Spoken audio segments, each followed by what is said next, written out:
video is broadcast on LSL Podcast Channel. Thank you for listening. Please subscribe to the channel. Nancy Pelosi yesterday, she's holding up John Conyers' iconic status in the House of Representatives. I hope all of you had a little time to rest over Thanksgiving and get a little break with the fam. And don't you just feel like you eat so much, like you just...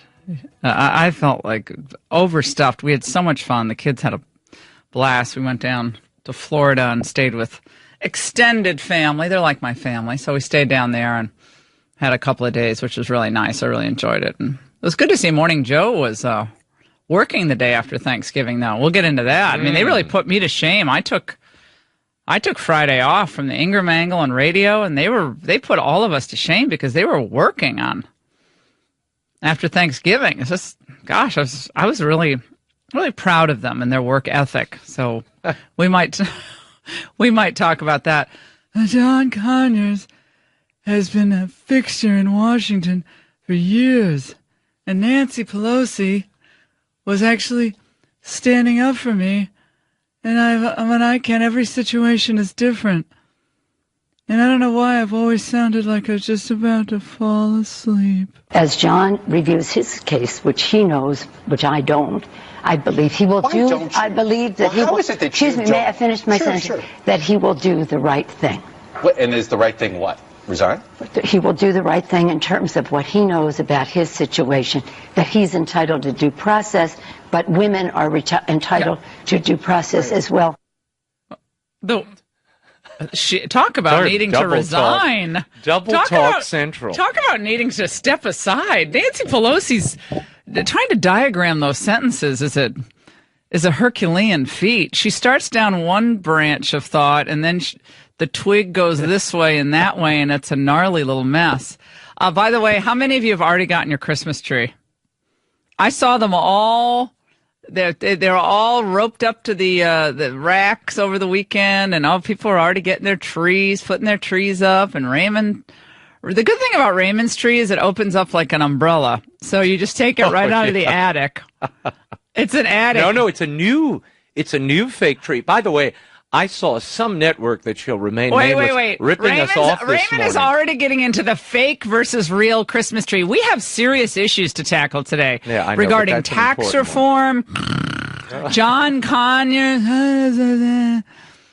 We got a big royal wedding coming up in the spring. That'll drive up cable rating. Consumer Protection Financial Bureau. Oh, now board. Yeah, that Rich Cordray. I knew him 20 years ago. We used to not pal around, but he's a good friend of a friend of mine.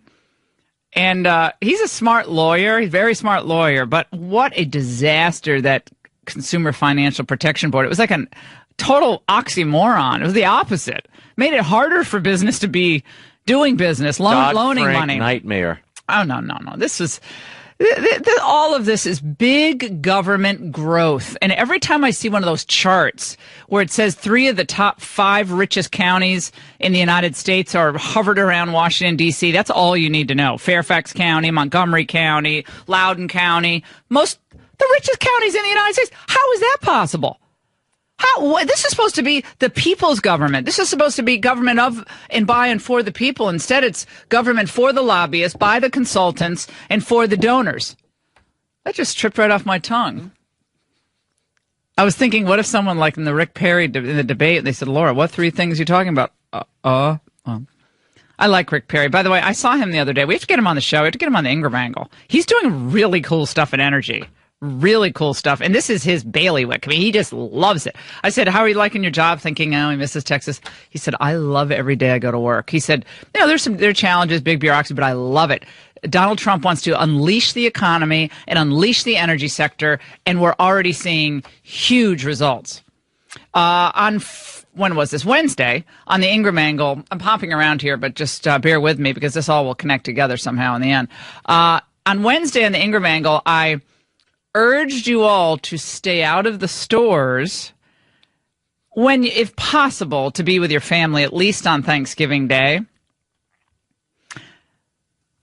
because it's the time to spend with your family, and those are memories that you won't ever have again. That's it. I mean, your kids are gone, and suddenly, you're looking at a rotisserie chicken by yourself at a table. No, but you know what I'm saying. I love those rotisserie chickens. They shoot those things up with all sorts of bad stuff, I know, but they're good. They're good. But it's a time to be with your family. And sometimes it's a little less pleasant than other times. So sometimes you don't get along, or you have estranged family members.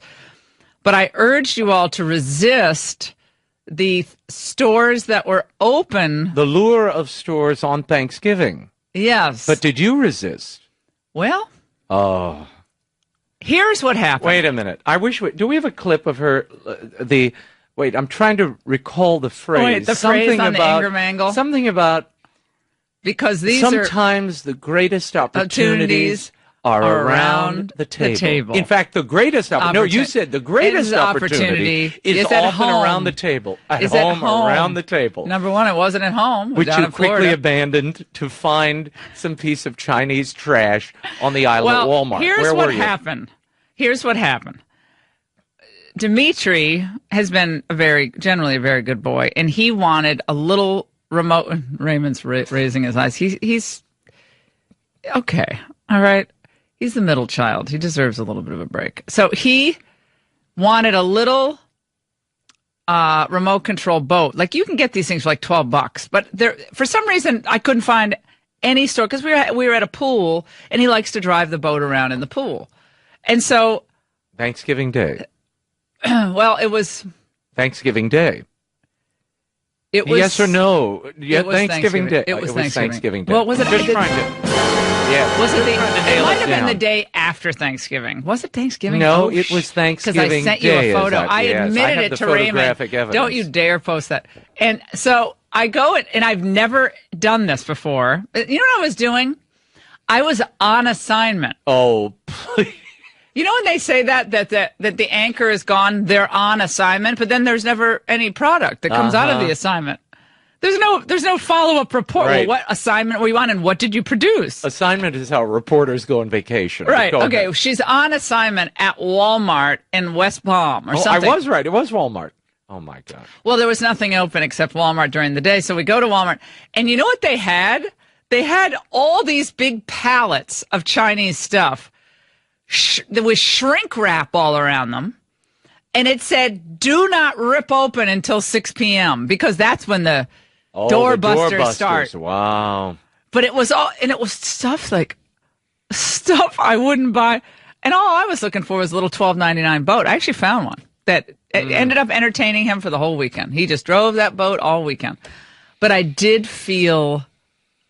felt remorse, and I did feel a bit guilty. You know what else I bought? I bought a pack of playing cards because we didn't have cards.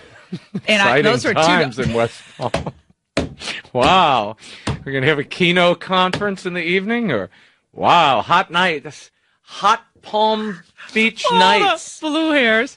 And I had a playing card. Did you get a blue rinse? I'm almost there, believe me. And then I got, what's those other playing cards that the kids like to play? I don't know. I'm not in the home yet. I don't know what that is. Elisa will know. Uno. I got a packet of Uno because Nico throws those things out. We lose those the first second you play. So I got Uno and a pack of playing cards and that remote control boat. And I got some charging cords because, of course, I left those all at home. Because when I travel, I lose the charging cords, gone, nothing. She's shaking her head going, every time I travel with you, lose everything. And then I made my way through the store, and I'm just watching people. I'm observing them because they're the pre-doorbusters people. So the people who are in Walmart, you know what I realized they were doing? And I followed one family, like they were nice people. They were scouting out which shrunk-wrapped tower they were going to hit first. So they were plotting, like, you know how your kids, Raymond, go to Disney World and they have the map out and they're going to go, okay, we're going to go to Space Mountain first. Yes. Then we're going to go. They know which. They were there to plot out the pallets they were going to hit first. And I'm talking towers of toys, like towers shrunk wrap with a big shrink. It has signs all over, signs. Do not rip open until 6 p.m. And then, so we pay for our stuff. We go out, and indeed in the parking lot, they wouldn't let people line up on the actual sidewalk, but people had lawn chairs, and they were sitting outside of their cars in the parking lot watching football, and I don't know what they're watching on their phones. And I go up to this gal and I said, is there something happening here I don't know about? You guys are all sitting in your lawn chairs. Oh, no, we're just getting ready for 6 o'clock. We've already gone inside and we know where we're going to go. Plotting out the course. And I said, well, what if, and our dinner was late. It was 7 o'clock. I've never had a Thanksgiving dinner that late. I always have it in the afternoon, but it was a late dinner. And I was like, wow, okay, well, this is something different. Usually it's the line of people. Now it's becoming, this is what I'm going to say. It's becoming tailgate Thanksgiving. It is the equivalent of tailgating. And there was, I'm not kidding you, kids. One person in front of the pickup truck had a playpen. They had set up a playpen, like a little cage for their child to like play around in the play, but threw some blankets down. I said, this is a regular Norman Rockwell painting here. This is great. This is fun. These are the memories that you're going to look back on. And remember when we were smelling those fumes from the parking lot, waiting for those pallets to be ripped open? Oh, no. Oh, I was on assignment, you see. Mm-hmm. I was on assignment. So on Wednesday, we also did a rundown on who is the oldest serving member of Congress. And John Conyers, of course, right up there. Number one. Yeah, 53 years or 52 years in Congress. So setting aside all of the allegations against him and the fact that people, the reports that he shows up in his office like disoriented and wearing pajamas because he's, I don't know if he has early onset dementia. But do you all agree with me that this has got to stop? And it seems like people were actually following my lead on this today. I was tuned into some of the morning chat shows, and they kind of were picking up where yours truly left off. They were talking about him having dementia several years ago. I know we're not supposed to talk about that when it pertains to the president and the fact that the president's skills mentally, if you look at interviews, seem to have diminished a great deal. That's objective. Diminished. And 20 years from now, people are going to say, well, look how he talked in 99. Look how he's talking now. So please, save your shot for somebody else. I really don't give a damn what you think about what I said, because it's going to be said 10 years from now. Can you tell us what the stock market's going to be in 10 years from now, soothsayer extraordinaire? Max Forehead is telling us everything over there at Morning Joe. Headroom, Max Headroom. And now they're calling. Max Forehead. I'm having dementia. Joe and Mika are now calling for Conyers to step down. John Conyers 3 years ago had articles written about him from people who adored him, saying he should step aside because in 2014, I think it was, he went to the opening of an Arab American museum, and when he got up to talk, he was talking about Miles Davis and John Coltrane, rambling around. He's showing up in pajamas at meetings. Well, I don't know about any of all that, but he's just too long in Congress. How many of you think, this goes back to the term limit argument, of course. We got a lot of young bucks who are terrible, though, in Congress. We got a lot of youngsters who aren't any good. We'll take a break. 855-40-LAURA. Hope you had a great Thanksgiving. Al Franken says he's ashamed, but he shall return. And Nancy Pelosi, I don't know about that, but every situation is a due process. I don't know. The Catholic bishops really, abortion is definitely part of church dogma. I know you purchased a timeshare and there was a time where you loved it. Then you didn't. You've learned the contracts are perpetual. The fees constantly go up and you can't get the dates or destinations you want. You've tried getting out of that crooked contract with no luck. Well, I've done my research and I want you to call my friends at Resort Release. ResortRelease.com helps timeshare owners legally terminate their contracts and end all future payments, guaranteed. They've even earned an A+ rating from the Better Business Bureau. Go to ResortRelease.com or call them at 855-66-LAURA. Resort Release gives every customer a 100% guarantee that lets you legally and permanently walk away. If you don't get out of the contract, you don't pay a dime, period. 2018's maintenance fees are due any day now, so get out now before you have to pay again. Visit ResortRelease.com or call them at 855-66-LAURA to see if you qualify. That's 855-66-LAURA. Call my friends at ResortRelease.com today. Call them at 855-66-LAURA to see if you... Do you agree with me that it is time for the dinosaurs to lumber off into the sunset? And that was last week. That was last Wednesday. They're all just catching the retirement Now they're all getting fever. it. Like, oh, yeah, no, these people got to retire. Well, term limits, we've always loved the idea of, this is... But 53 years. Lyndon Johnson was president, my goodness. As Raymond pointed out, that was the year that Mary Poppins came out. Tuppence a bag.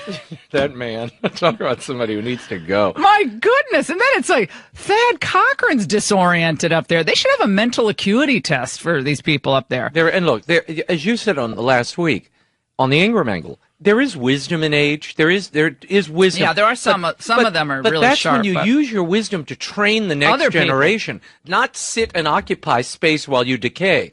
And, I think of poor old Larry King. Remember Larry King at the end of that show when he was like, Laura, welcome to the show. Go. Nice dress. Go. We going to calls? Caller, where are you from? It's like he was... you're just not as sharp. As you get older, it's hard. It's just the way it is. And now he's reading those cards at RT. Russian television? Yeah, Russian television. Well... I'm glad that Mick Mulvaney's over. They're trying to stop Trump from pointing Mick Mulvaney over to the CFPB. Not to get too wonky here. I'm going to explain this on the Ingraham angle tonight. Consumer Financial Protection Board was set up to go after predatory lending in the after the Dodd-Frank legislation passed. So it's all about predatory lending. It sounds great in theory, right, but what it did is shut down a lot of lending to low-income and middle-income Americans because it was so onerous to lend money.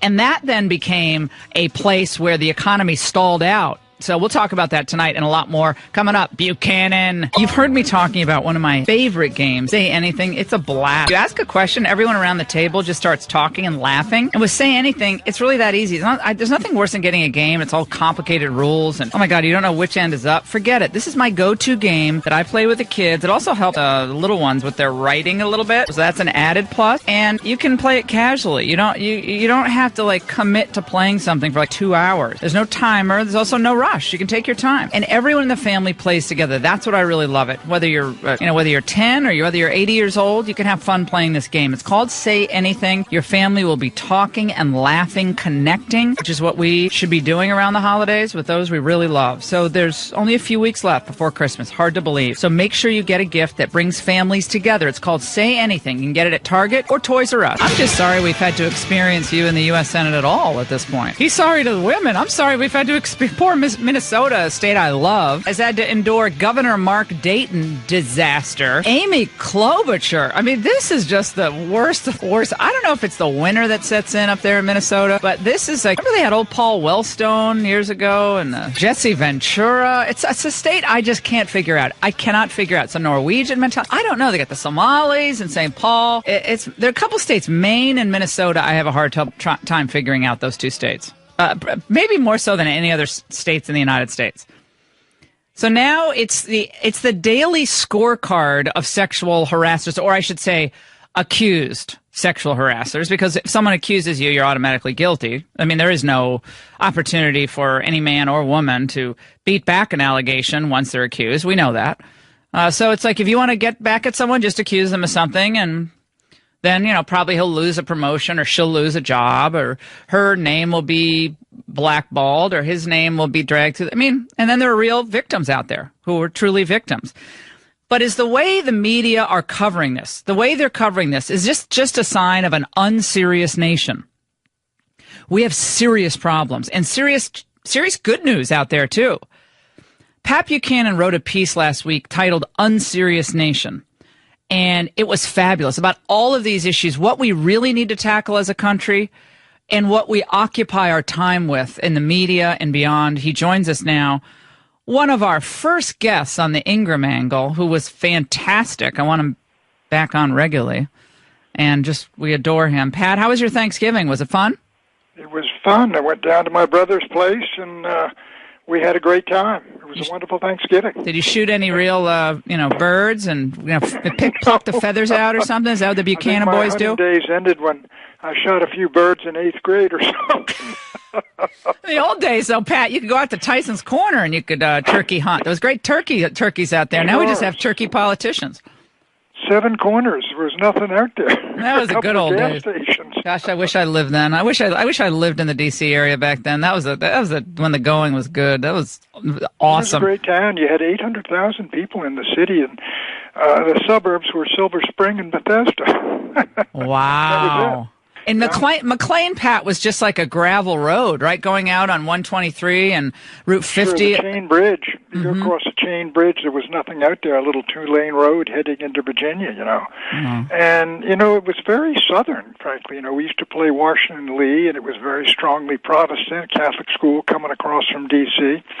But it was really, it retained its character all the way from, I guess, going back through Civil War days. It was very Southern, very Protestant, just beginning to build up. And I'll tell you what sent, to be honest, was the Supreme Court decision in '54, which desegregated schools in all deliberate speed in '55.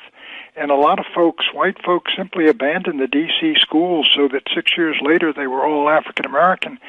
And folks moved out to Silver Spring and Bethesda and beyond there, and all poured across the river into Virginia.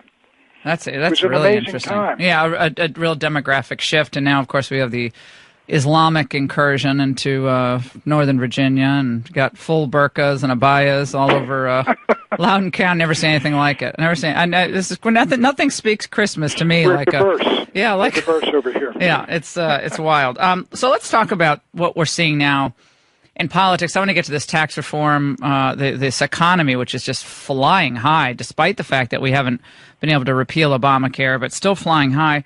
What of all of these allegations? And it seems to be mostly Democrats, but they're obviously Roy Moore and a few others thrown in.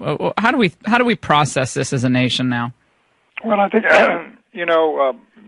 there's one interesting figure that came out of Congress. What was it, $15 or $17 million have been transferred and basically to pay off, I guess, protesters, individual women who feel assaulted or harassed or really bothered. And let's, just do the math, that if $100,000 were granted to each woman who had this form of process, that's either 150 incidents or 150 individuals involved.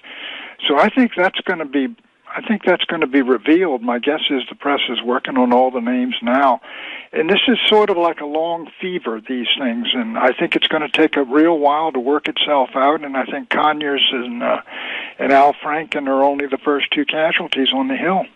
One of the things that I am very concerned about, I'm going to talk to Christina Hoff Sommers about this later, is that office life is poisoned now. I mean, I both despise the sexualization of workplace relationships, that's hideous, and the idea of someone getting ahead that way or being required to get a promotion through that is hideous.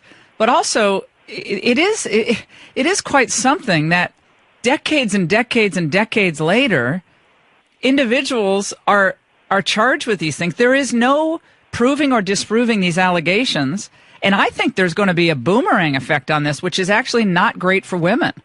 I'm worried about that. I think it's true, and you're right. I mean, anyone in an office now, they're going to be very cautious about talking to people, and suppose this gal says something about me, and flirtation is going to be somewhat diminished, I would think, in office affairs, and people can be falsely accused. And you're right.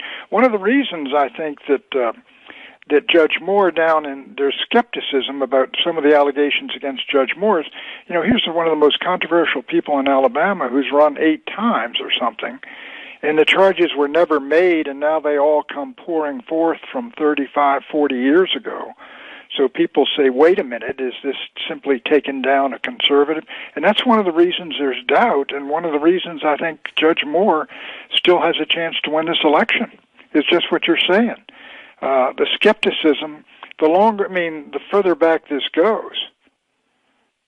Well, I think that one thing that we're seeing here is Democrats are getting singed by this now, and to a greater extent than Republicans. I think they are. Well, the institutions, if you talk about major media and you talk about Hollywood and you talk about Congress in previous years, they're Democratic-dominated, liberal-dominated institutions.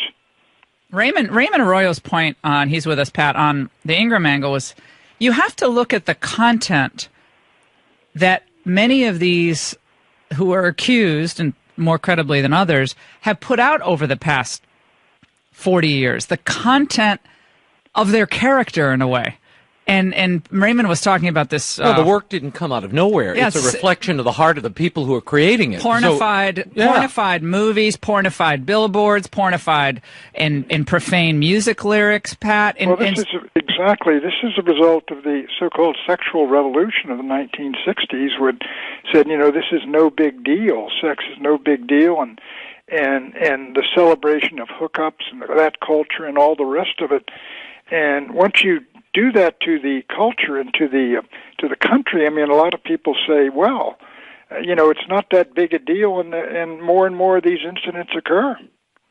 The president, Pat, tweeted over the weekend about CNN, more on fake news, how they represent us internationally. He he kind of is picking winners and losers out there, and obviously prefers Fox over CNN. He's getting hammered by this. Christiane Amanpour tweeting back, we've had journalists shot in the face, and it's being discussed as an attack on free press. What about this? What about this line of attack from Trump? Is this smart? Or what it does demonstrate, I think. Look, Trump, I believe, attacked CNN International, did he not? Yeah. And so a lot of these folks immediately rose. It's a political defense CNN has taken, you're attacking our people abroad for fake journalism, whereas these people have been combat zones, et cetera, et cetera. I can understand it perfectly. It's a political defense by CNN, but it tells you something else. I mean, these media institutions are increasingly the op-ed arms, or the opposition research arms of political parties and ideological movements. I mean, it was no accident, comrade, that they went after Roy Moore 1 month before that election, and it was the Washington Post that did the wet work on this thing. Mm-hmm. So I think, this is just the character of American politics now. I mean, there is no neutral ground almost. Do you favor term limits? I can't remember what you wrote about term limits years ago. I should remember. Yeah, I was in favor of term limits, and I was sorry. I think it was they were being done at the state level, and the Supreme Court dumped them over and saved all those congressmen. I think a number of, some 20-some states had passed various kinds, 2 terms in Congress or 3 terms 12 years in Congress or 18 years and 2 terms in the Senate and things.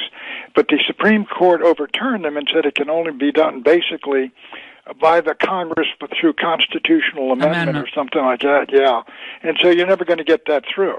Yeah, well, you got Conyers up there for 52 years when Johnson. Pat, when you were running around with Goldwater and Reagan, he was all getting ready to run for He was just a kid. Yeah. He was just a kid down there. He was getting ready to run for Congress back then. The Mary Poppins just came out. Crossfire. I was talking to Shelley. I said, I think that fellow's been on Crossfire many, many times. That's when Crossfire was fantastic with you and Braden. That's how I cut my teeth in politics, Pat. Watching you and Braden and Kinsley. Those were great days. That was great television. It was great. CNN was the only network then, and we were the top-rated show then, so it was great fun. That was 7 p.m., right, Pat? It was 7. No, it's 7. Yeah, it was 7 p.m. exactly. Yeah, I remember. Frankly, we used to do. We were on RC and we got off RC at. I'm sorry, I think it was 7:30 p.m. Oh, I thought it was 7, but no, go it was ahead. 7 p.m. It was 7:30, I think. But anyhow, we used to get off radio at about 4 or 5 minutes of 7, get in your cars and get down to Wisconsin Avenue and get into that little studio there, which was connected right to the main the main center of where all the journalism was going on. It were great times, great days. Not a lot of preparation. Pat, I remember. Well, you didn't need much prep because you knew the material. You actually knew the material. You were marinated in it, and you'd written articles about it. All afternoon about it from 4 to 7 on the radio. That's what I find on my TV show, Pat. Except I don't have the bright idea that you had of having it all around the same time frame. I'm in morning and at night. How do you burn those candles? That's a hard. That's a hard afternoon nap time. Yeah. Hey, Pat, on this tax reform deal, the attacks from the left is that it helps the rich. On the right, it's the rich are paying more in taxes. That's hard to make heads or tails of this tax reform. Well, I think, the Republicans ought to just ignore I don't care what tax you cut, they're going to say it benefits the rich. That's their mantra. They're going to say it. I think you got to ignore it. I think the key thing here is to go ahead and do what you believe will really keep this economy moving and moving even more rapidly, creating more jobs, bringing manufacturing back to the U.S., and bet your money on that and do what you can to accomplish that. And if you've done your best, then I remember Reagan used to say in line, Pat, if it doesn't work out, I can always go out to the ranch and chop wood. And you got to have that sort of attitude. I think decide what will really work for the country and for the American people and for what you believe as a just and fair system, and do it and take the hit for all that nonsense. Yeah, you might as well. You're going to get criticized anyway. That's why You're going to give it to you anyhow. Yeah. The next hit he's going to take is whomever he puts on the Supreme Court, he nominates, so that whatever the next open seat is, he should go for the most conservative, judicially conservative nominee, because they're going to hit him anyway. This is when you go for broke and really transforming the court. You don't go backward on this. Gorsuch is exactly the right fellow. Don't try and get some sort of moderate folks who'll get Kennedy. Democratic votes. Forget that. No. I mean, this is a key thing, and I think Grassley is lining up all those federal courts, the appellate courts. It's awesome. Get rid of the blue slip. I mean, he could be a man of the year for Time Magazine, as far as I'm concerned. Yeah, no. He's the one guy in his 80s, so I'm like, I don't care. You've been there for 30-something years. I want you to stay, because Grassley's actually done a really pretty good job. Pat Buchanan, thank you so much. Always great to talk to you. An unserious nation gets a little more serious when Pat. So, man, I saw him perform drunk. He was better drunk than most of these people today are sober. John in Pennsylvania, line 2. Johnny. Hi, Laura. How are you? Great. I'm a big fan. Thank you. I agree almost with everything you say, and I think you're hilarious also. Thank you. As far as the rhinos in Washington, I have a few questions. We're never going to get rid of them because the swamp is protecting everybody. My question is, how do they wear $1,000 suits, $500 shoes, send their kids to private school, live in gated communities Not all of them. salary that is? Yeah, not all of them do. I've got to say, some of them do. You can go to that list of who's the richest in Congress, but I guess you're implying that they're all on the take, and But I think it's pretty tough to be on the take now. You're on the take now from some lobbyist. You're going to jail. Some of them are wealthy. A lot of them sleep on their office floors there. They don't even have apartments. She is holding up John Conyers' iconic status in the House of Representatives. I hope all of you had a little time to rest over Thanksgiving and get a little break with the fam. And don't you just feel like you eat so much? Like you just...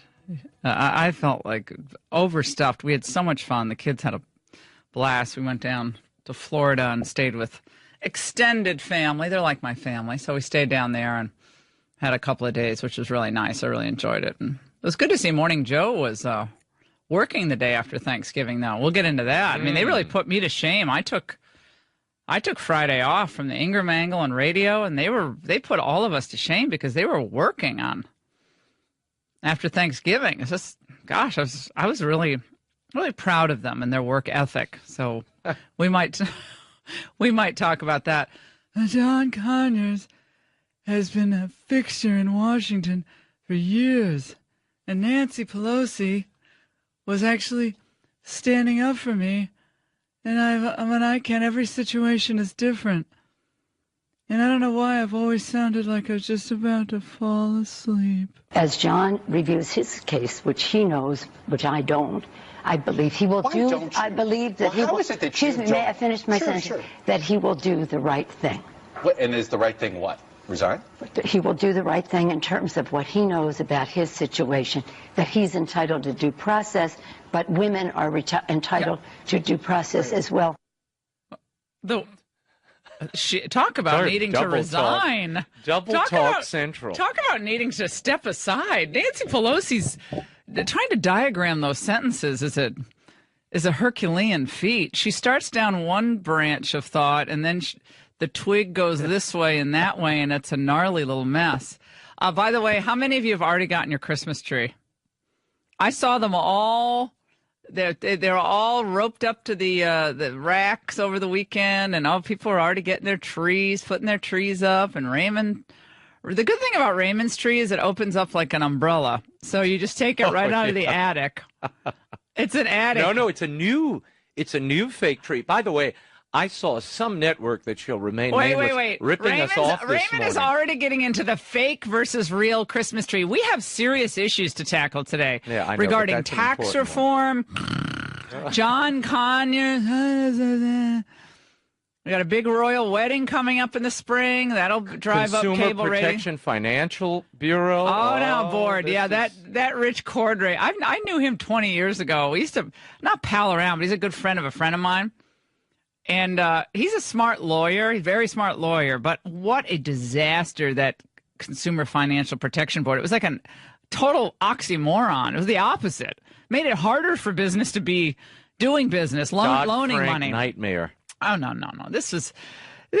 all of this is big government growth. And every time I see one of those charts where it says 3 of the top 5 richest counties in the United States are hovered around Washington, D.C., that's all you need to know. Fairfax County, Montgomery County, Loudoun County, the richest counties in the United States. How is that possible? This is supposed to be the people's government. This is supposed to be government of and by and for the people. Instead, it's government for the lobbyists, by the consultants, and for the donors. That just tripped right off my tongue. I was thinking, what if someone like in the Rick Perry in the debate, they said, Laura, what 3 things are you talking about? I like Rick Perry. By the way, I saw him the other day. We have to get him on the show. We have to get him on the Ingraham angle. He's doing really cool stuff in energy. Really cool stuff. And this is his bailiwick. I mean, he just loves it. I said, how are you liking your job? Thinking, he misses Texas. He said, I love it every day I go to work. He said, there are challenges, big bureaucracy, but I love it. Donald Trump wants to unleash the economy and unleash the energy sector, and we're already seeing huge results. When was this? Wednesday, on the Ingraham angle. I'm hopping around here, but just bear with me because this all will connect together somehow in the end. On Wednesday on the Ingraham angle, I urged you all to stay out of the stores when, if possible, to be with your family, at least on Thanksgiving Day, because it's the time to spend with your family, and those are memories that you won't ever have again. That's it. I mean, your kids are gone, and suddenly, you're looking at a rotisserie chicken by yourself at a table. No, but you know what I'm saying. I love those rotisserie chickens. They shoot those things up with all sorts of bad stuff, I know, but they're good. They're good. But it's the time to be with your family. And sometimes it's a little less pleasant than other times. So sometimes you don't get along, or you have estranged family members. But I urged you all to resist the stores that were open. The lure of stores on Thanksgiving. Yes. But did you resist? Well. Oh. Here's what happened. Wait a minute. Do we have a clip of her? Wait, I'm trying to recall the phrase. Wait, the phrase on the Ingraham angle? Something about. Because sometimes the greatest opportunities are around the table. In fact, the greatest opportunity. No, you said the greatest opportunity is often around the table. At home, around the table. Number one, it wasn't at home. Which you quickly abandoned to find some piece of Chinese trash on the aisle at Walmart. Here's what happened. Here's what happened. Dimitri has been generally a very good boy, and he wanted a little remote. Raymond's raising his eyes. He's okay. All right. He's the middle child. He deserves a little bit of a break. So he wanted a little remote control boat. Like, you can get these things for like $12, but for some reason I couldn't find any store, because we were at a pool, and he likes to drive the boat around in the pool. And so Thanksgiving Day. Well, it was Thanksgiving Day. It was yes or no? Yeah, Thanksgiving Day. It was Thanksgiving Day. Well, was it? Just trying to. Yeah. Was it it might have been the day after Thanksgiving. Was it Thanksgiving? No, it was Thanksgiving Day. Because I sent you a photo. I admitted it to Raymond. Evidence. Don't you dare post that. And so I go, and I've never done this before. You know what I was doing? I was on assignment. Oh, please. You know when they say that the anchor is gone, they're on assignment, but then there's never any product that comes out of the assignment. There's no follow-up report. Right. Well, what assignment were you on and what did you produce? Assignment is how reporters go on vacation. Right. Okay. Ahead. She's on assignment at Walmart in West Palm or something. I was right. It was Walmart. Oh, my God. Well, there was nothing open except Walmart during the day. So we go to Walmart. And you know what they had? They had all these big pallets of Chinese stuff. There was shrink wrap all around them. And it said, do not rip open until 6 p.m. because that's when the doorbusters start. Wow. But it was stuff I wouldn't buy. And all I was looking for was a little $12.99 boat. I actually found one that ended up entertaining him for the whole weekend. He just drove that boat all weekend. But I felt remorse, and I did feel a bit guilty. You know what else I bought? I bought a pack of playing cards because we didn't have cards. And those were times in West Palm. Wow. We're going to have a keynote conference in the evening? Wow, hot nights. Hot Palm Beach nights. Blue hairs. And I had a playing card. Did you get a rinse? A blue rinse? I'm almost there, believe me. And then I got, what's those other playing cards that the kids like to play? I don't know. I'm not in the home yet. I don't know what that is. Elisa will know. Uno. I got a packet of Uno because Nico throws those things out. We lose those the first second you play. So I got Uno and a pack of playing cards and that remote control boat. And I got some charging cords because, of course, I left those all at home. Because when I travel, I lose the charging cords, gone, nothing. She's shaking her head going, every time I travel with you, lose everything. And then I made my way through the store, and I'm just watching people. I'm observing them because they're the pre-doorbusters people. So the people who are in Walmart, you know what I realized they were doing? And I followed one family, they were nice people. They were scouting out which shrunk-wrapped tower they were going to hit first. So they were plotting, you know how your kids, Raymond, go to Disney World and they have the map out and they're going to go, okay, we're going to go to Space Mountain first. Yes. Then we're going to go. They know which. They were there to plot out the pallets they were going to hit first. And I'm talking towers of toys, towers shrunk wrap with a big shrink wrap. It has signs all over, signs. Do not rip open until 6 p.m. And then, so we pay for our stuff. We go out, and indeed, in the parking lot, they wouldn't let people line up on the actual sidewalk, but people had lawn chairs, and they were sitting outside of their cars in the parking lot watching football, and I don't know what they're watching on their phone, whether it's on the dossier, on Fusion GPS, the wasting of money, the shush fund in Congress, all of it. So my view is we should hold them all accountable. When I wrote Power to the People back in 2007 and Shut Up and Sing about how the elites are robbing the power from the people, Power to the People was in the second Bush term, restore power to the people, don't sap more of it. And now with Billionaire at the Barricades, that narrative, if you read those books and you're up to Billionaire at the Barricades, you are so far ahead of everybody else in the way you think about this. And by the way, a lot of people came up to me in Florida over the weekend. It was very nice. It felt good, not because I feel like I'm such a great thing, but it feels good for people to be reading. I know Raymond experiences this with his books, whether his books on Mother Angelica or his children's books. People come up to you and say, I read your book. I didn't realize that this has been going on in many ways with the collusion between the Democrats and Republicans against the people going back to the 70s. In a real way, it's been going on for a long time. It just didn't happen with Trump. But I'm so gratified for so many of you reading and understanding. You're way ahead of everybody else. And you are going to save the country. It's not these people on Capitol Hill. You're going to save the country. You started by electing Trump. He's not perfect, but he's done an enormous amount for our country in 10 months. And you're going to continue to save it by being really informed. We have a great show on tap tonight, the Ingraham Angle. You don't want to miss it. DVR us always if you're going to be out. 10 p.m. Eastern Time on Fox News Channel. We're off to a great start, but we're just getting started. This is the fourth week of the show. It's hard to believe. It went by fast, but shows evolve and they change as time goes on. This show is very different from the way it was 16 years ago when I started. But this is about you. This is about your country. What kind of country do you want to live in? So I'm happy to talk about abuse of power. abuse of workplace power, abuse of political power. Which is worse, an unserious nation or a serious nation? I want a serious nation.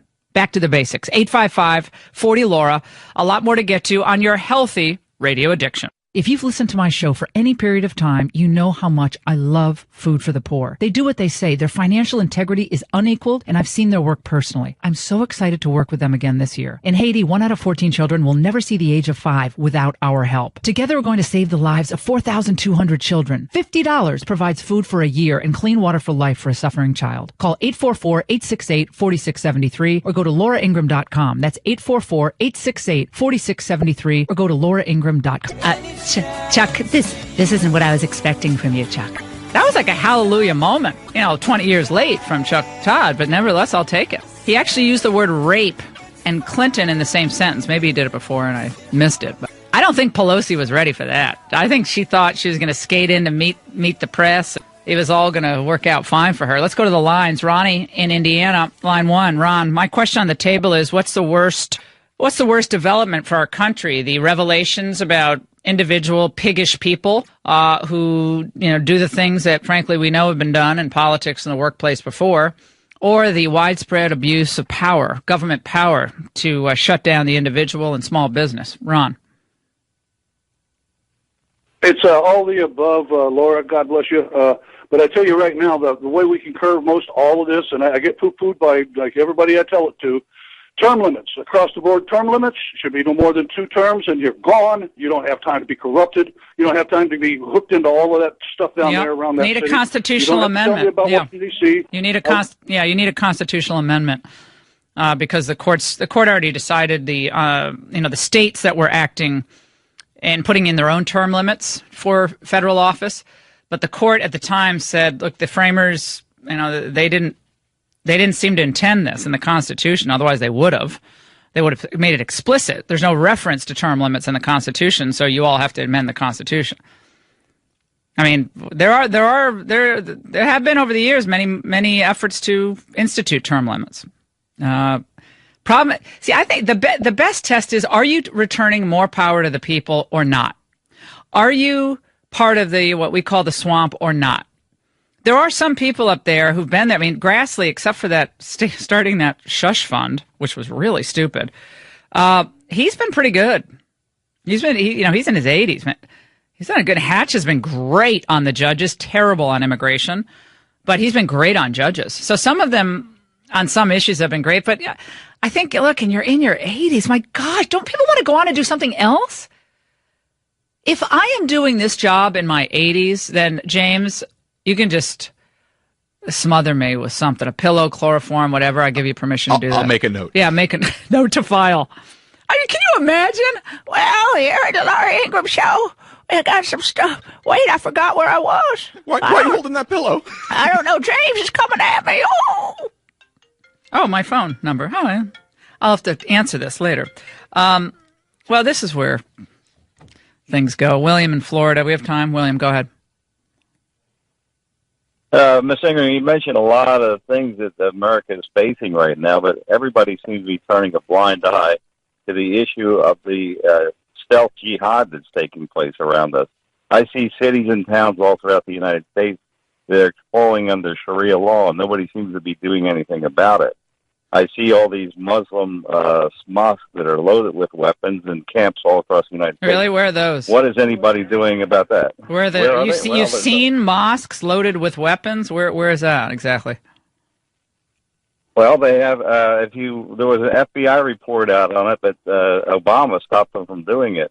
But FBI was actually getting into the mosques and finding these places and finding the training camps that they have, and they were stopped. And so now they're not doing it. Yeah, well, I think that the way that Pat Buchanan and I talked about it last hour was when you have such a liberal immigration policy that welcomes people into the country who who come from a culture antithetical to ours, you're going to have big problems. Not many colleges can claim that they're 100% financially independent from both federal and state governments. This is amazing. And in fact, I'm pretty sure I can only think of one college that is, and that's Hillsdale College. They take not one penny from the feds, not one. And why do they do that? Because they know that with government funding comes strings attached. And they dictate how almost everything runs on campus. And they don't want that. They want to be free of those bonds of the government and the chains of the government and the dictates. And they just don't want any more of that. And financial freedom helps Hillsdale preserve the integrity and excellence of a Hillsdale liberal arts education. So they end up attracting the nation's brightest students in fields from everything ranging from music to biology to business. And Hillsdale teaches students to pursue truth, defend liberty, teaches character and civic pride, civic patriotism. And all you need to do to learn more about how you can help Hillsdale, this mission to reclaim American education, independent citizens is what we want. Go to lauraforhillsdale.com. To the Laura Ingraham Show, Nancy Pelosi speaking out on the icon, John Conyers. Conyers was a Korean War vet. She said, has done a lot for women. It's always easier to do a lot for a group versus how you treat the individual. I've done a lot for women. Democrats tend to see people as groups, identity politics. But when it comes to the individual business owner, small business owner, individual baby in the womb, oh no, we're for women's reproductive health. That's a group. So you treat groups well, but the individuals, what happens to them? Joining us now, I'm delighted she's with us. Cheryl Atkinson is the host of Full Measure with Cheryl Atkinson, and it's a weekly Sunday public affairs show put on by our friends at Sinclair. And she's also the author of the New York Times bestseller, The Smear, How Shady Political Operatives Fake News Control What You See, What You Think, and How You Vote. She joins us now. Cheryl, how are you? Good to talk to you. Hey, I'm good. Thanks, Laura. How are you? I'm great. Did you have a good Thanksgiving? Eat a lot? Cook a lot? What'd you do? All of the above. Had a quiet Thanksgiving at home with my husband and daughter, but it was nice. Nice. Fantastic. Let's talk about where we are in this. I made this point earlier that, in a way, these kind of tabloid stories, some of them are decades and decades old, and I'm not taking away from the seriousness of the charges, believe me, but it seems that it's easier to cover those for the media and harder to cover the other abuses, the abuse of political power, the abuse of our Constitution, what our founders envisioned for American government and governance. So it's the two abuses, the personal abuse versus the political abuse. We have a lot of people calling in and chiming in on what they believe is the more dangerous for the republic as a whole. And love your thoughts on that. Well, I think the personal abuse is, of course, important to every person who has that happen to them. But I've thought much the same thing, that there are these professional abuses that aren't given their due coverage that affect really all of us in some way if these are public officials that are acting in a public capacity. And I think they do deserve more coverage, but it's very easy for the media to gravitate to these salacious stories, and some of them are very important regarding improper behavior and sexual abuse. Well, on the issue of media and what media figures, from Charlie Rose to others, obviously at my own network, who are accused of things. This is it seems very prevalent. Now we have people at CBS News who are saying there are others who suggested that they have to basically have a sexual relationship with a director or producer in order to get ahead. And where does all of this end? I think it's exceedingly common. I can only speak to my industry, but I suspect in many industries, especially if you're from my era, I'm 56 years old, the kind of stuff they're talking about, I'm not talking about rape and these very clear-cut crimes. I'm talking about improper behavior, which is also bad. But we used to call it, making a pass at somebody, and you slap them in the face if they grab you and you didn't want to be grabbed, or try to kiss you and you didn't want to be kissed. And just improper comments at work, pressure, that sort of thing, exceedingly common, I think, for women to deal with. And I think most women just sort of, as I think I did, and maybe you too, you figure out ways to get past it so it doesn't affect your job and make everybody uncomfortable. That was just kind of how I learned to deal with it as a young person when I was in my 20s, starting to handle that at work. Yeah, like someone comes up to you just like, are you kidding me? They do kind of know usually when you're a strong woman, and I don't think you want to go there. So then, I didn't mean anything by that. They back off pretty quick. Well, I'm so caught by surprise when I was younger, especially, like a photographer friend of mine many years ago in local news, who I didn't even have any notion was interested in me. We were both married, and literally forced kisses on me twice, and I sat there trying to make him not feel uncomfortable at me rejecting him. How crazy is that? And as he left, when I told him he had to leave, because he had dropped off my paycheck the way our work worked back there in a bureau, I remember he turned around and looked at me and said, "Don't tell anyone about this, and if you do, I'll deny it." And I literally got chills. To this day, I think that was like the meanest, most awful thing someone said who'd done that. And that was just, one of a million little stories, I think, that I have and that a lot of women have. I have plenty as well. But I'm not in general, I'm not a hashtag joiner for the most part. It seems to diminish to me in a way. I mean, we hashtag everything. Remember the poor Boko Haram girls that were taken, and Michelle holds up her hashtag and bring our girls home. Well, then that went away overnight. That was like, we forgot about them. And then they never mentioned it again. No, we never did at all. Cheryl, on the question of some of these major figures, Glenn Thrush from the New York Times, who is a constant presence, of course, in the White House briefing room and pretty aggressively covering the president, which is fine, but he's a liberal guy, I would imagine. And it is quite something that when you look at the list, some website put this up, the list of the people accused. I think they threw in O'Reilly and Ailes, too, into that list. But they are overwhelmingly Democrat from both entertainment and politics. Everyone has problems, believe me, but they are overwhelmingly from the left. So when they go after the Roy Moore thing, in a way, Roy Moore is kind of could be saved by the enormity of the charges against so many on the left. Al Franken, says, I'm coming back. I'm sorry, but I'm coming back.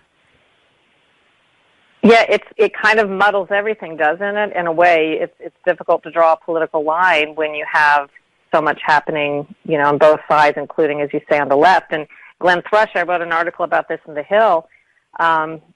How he got elevated to a position at the New York Times from Politico when, aside from the allegations about the sexual exploits, we already knew from WikiLeaks that he had communicated improperly and unethically with Clinton campaign officials, having them pre-approve or offering them up pre-published material, which is verboten ethically in our industry, at least as far as I'm concerned, letting them kind of pre-approve this material, John Podesta and Clinton officials, calling himself a hack as he did so, and yet got promoted to the New York Times from Politico. So that makes me ask, what is the New York Times looking for when they hire someone like that to supposedly fairly cover the President of the United States, writing about some of the most important topics in the world, and yet they know this about him, aside from the sexual allegations, which were apparently well circulated and widely known or believed.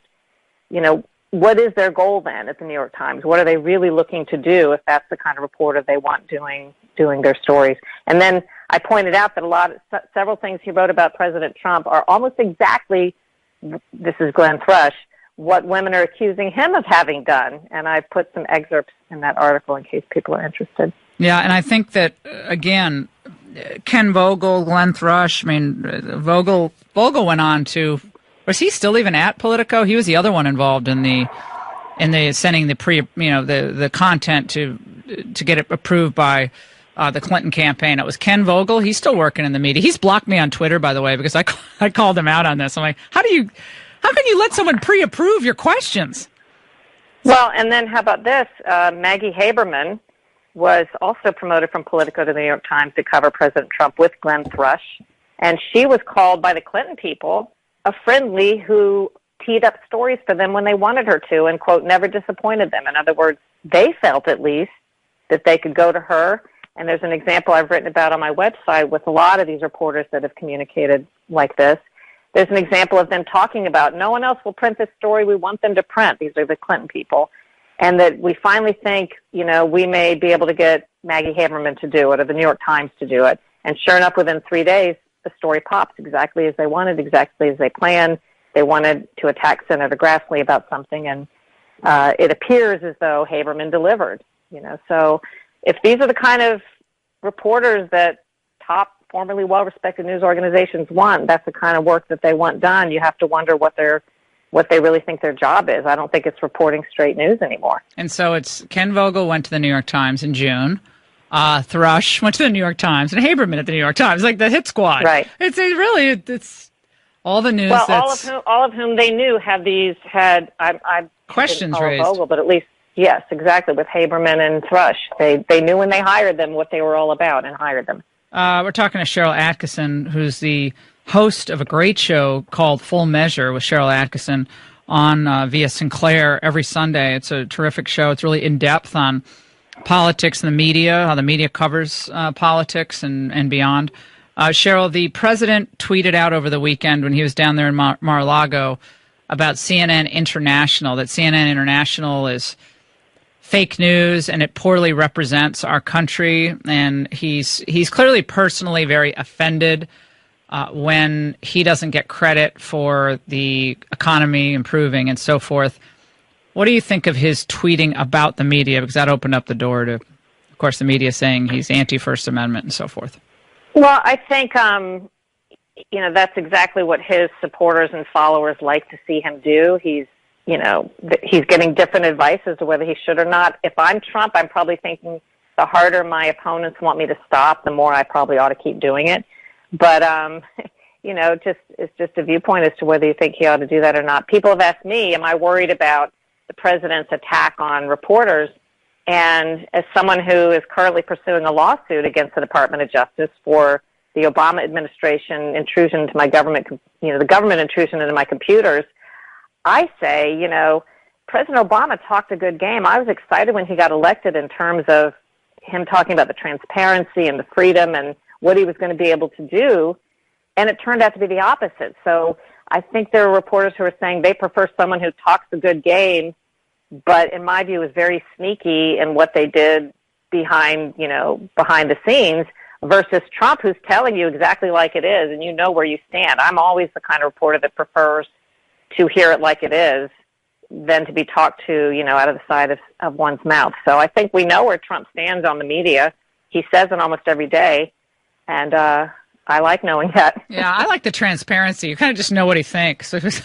And there's I don't know, that's very edifying in many ways. And sometimes it maybe goes a little overboard, but today he tweeted out, we should have a contest as to which of the networks plus CNN, I love how he says plus CNN, and not including Fox, is the most dishonest, corrupt, and or distorted in its political coverage of your favorite president. Now he's being funny. Of your favorite president, in parentheses, me. Now, see, I now find this very amusing. They are all bad. Well, winner to receive fake news trophy. This is funny. Come on, he's having fun with them now. They should laugh. It made me think of something. This is before it's actually really funny. It is. Before the whole fake news discussion, I happened to be in Europe. I think I was in London for CBS when Bush was reelected, the first time, so to serve his second term. And I remember the Europeans I was around were just stunned. They said, we thought everybody in America hated Bush. They were just so stunned that he was reelected, because that's pretty much how it's portrayed overseas. When you talk about overseas coverage, it's fairly one-sided. If you start to watch, the news of America's presidents, they really like our liberal presidents. They don't much like our conservative presidents. And I remember saying to them, half the country doesn't like them, but half the country does, But yeah. You don't get that picture. It just when I saw or when I read President Trump's tweet, it kind of made me think of that. No, I'm just screaming. The media just don't know what to do. It's like wrestling a wildcat. Like, you don't know. You think you're going to wrestle him, and everyone who's come up against it, they've all gotten all scratched up. And he's walks into the, hey, hi, everybody. Good to see you. Economy's doing well. Cheryl Atkinson, love having you on. Loved your piece. We posted it on lauraingraham.com and Facebook. On the Glenn Thrush, etc. Situation. Cheryl, if we don't talk to you, but I hope we do, have a wonderful, wonderful Christmas with you and your family, and keep up all the great work. Love your show. Love Full Measure. Thanks so much. Thanks so much. All right, we'll take a break on the Laura Ingraham Show, 855. We're really reaching for a pie song with that Liza Minnelli. My goodness, why didn't you sing that one? Well, Piegate has apparently hit the country. Okay. The press secretary, White House press secretary, Sarah Huckabee Sanders, tweeted out a picture on Thursday of a chocolate pecan pie pie with a brief message. I don't cook much these days, but manage this chocolate pecan pie for Thanksgiving at the family farm. Well, now the media has exploded. Journalists are now saying she didn't make it. She didn't make the pie. She didn't build that pie. Weaver, there's a guy named Republican strategist Sean Weaver. Oh, he's a nightmare who from was with McCain-land. Kasich. And he said, I found that even the low-level staffers have to lie about issues big and small. He is a 3-time loser consultant, John Weaver. I'll have to get him on the Ingraham angle, dice and slice him up for an apple pie for Christmas.